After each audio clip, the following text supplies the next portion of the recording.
Hi, a wannan darasin za mu zurfafa bayani akan duka hanyoyin da ake bi don bayyana a yanar gizo. Tun daga sashen yanar gizo, kafafen sada zumunta, amfani da kundin kasuwanci na injinan bincike da kuma sashen karɓar rahotanni wato review sites. Mun ga dalilai da yawa da ya sa kasancewa a yanar gizo yake da matuƙar muhimmanci. Yanzu bari mu ci gaba. Sashen yanar gizo shine abu na farko da mutane suka fiye sani idan ana maganar bayyana a yanar gizo. A da, mafi yawancin sashen yanar gizo yana ɗauke ne kawai da bayanai da suka shafi wa kake, me kake yi da kuma inda kake yin shi. A yanzu, sashen yanar gizo ya wuce nan, domin kuwa zai iya ba mutane dama su yi bincike, su tattauna da masana, su karanta rahotannin wasu, su kalli bidiyo, su yi sayayya tare da bin sahun abin da suka saya da dai sauransu. Idan mallakar sashen yanar gizo yana burge ka, abu muhimmi shine ka yi tunani, me sashen zai iya yi don taimakon kasuwancinka? Akwai darasi na musamman akan wannan.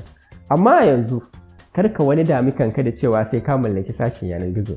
Matuƙar ba zai taimaka maka ba wajen cimma burinka. Tabbas za ka iya fara kasuwanci a yanar gizo ko da baka da wani sashi. Misali, mu ɗauka kana sana'ar kek ne. Za ka iya samun abokan ciniki ko da kuwa baka da sashi. Ka tuna ƙarshen lokacin da ka ji kana kwaɗayin kek. Ka iya rubuta masu kek a kusa da ni a injimin bincike.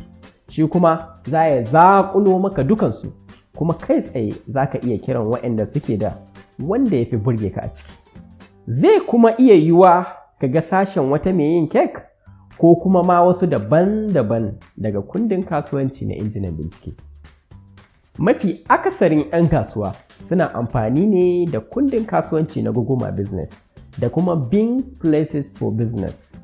Waɗannan kundayen suna baiwa 'yan kasuwa dama don su bayyanar da bayanan kasuwancinsu, rahotannin jama'a, adireshinsu da kuma hotunan kasuwancin nasu. Kuma dukansu kyauta ne, kuma hanya ce mai kyau da za ta taimaka maka wajen bayyanar da kasuwancinka ga sakamakon bincike idan mutane suka neme ka. Bayan kundin kasuwanci, akwai sashen rahotanni inda mutane kan iya tofa albarkacin bakinsu a kanka ko kasuwancinka. Samun rahotanni masu kyau zai baka galaba akan masu irin kasuwancinka. Haka kuma, za ka iya amfani da kafar sada zumunta. Mutane a duk duniya suna amfani da Facebook da Twitter, sashen yanar gizo da kuma manhajar waya ma'ana mobile app. Ba mamaki ka taɓa saka wata manhaja ko game a wayanka. Kai ma za ka iya ƙirƙirar naka don abokan cinikinka su iya saukewa a wayoyinsu. Manhajar waya tana iya amfani da abubuwa da yawa na wayar abokin ciniki, kamar na'urar GPS don cimma abokan cinikinka cikin sauƙi.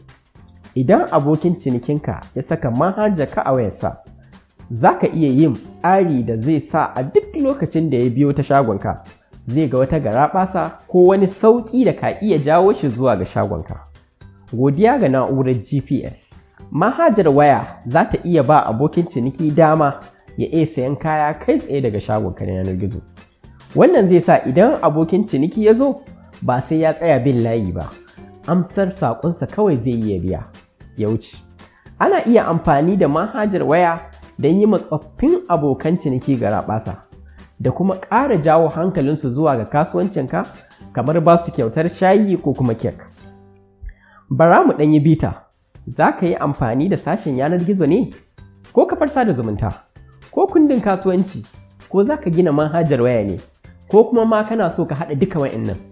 Babban abin da ya kamata ka sani shine wace dama kake son ka baiwa abokin cinikinka.